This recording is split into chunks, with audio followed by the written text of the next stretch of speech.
Ассаляму алейкум достар. Бүгін біз сіздермен осындай өте дәмді әрі жұмсақ болып шығатын, бар жоғы 10-15 минутта дайындалатын құймақтарды дайындайтын боламыз.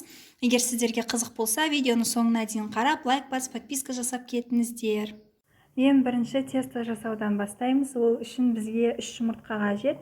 3 жұмыртқаны ыдысымызға бірінші жарып аламыз.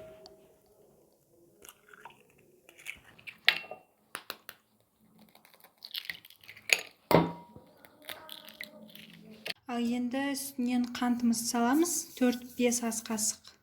Және жақсылап араластырамыз.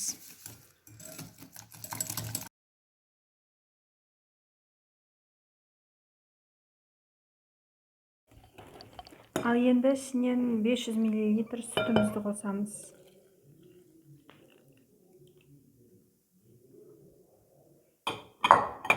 Тағы да жақсылап араластырамыз сүтімізбен.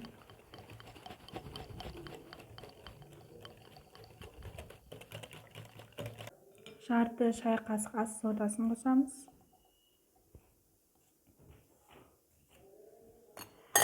Және тағы араластырамыз.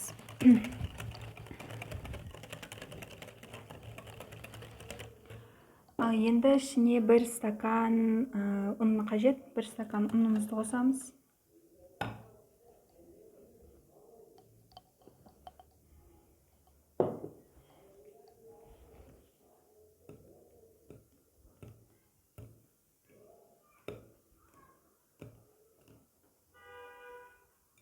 Ал енді үстінен 3 ас қасық май қосамыз.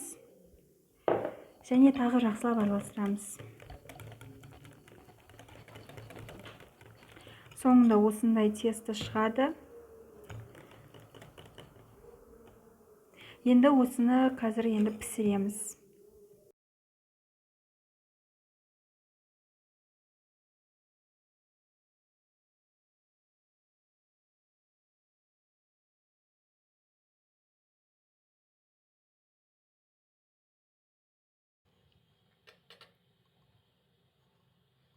Ал достар, біздің құймақтарымыз дайын болды.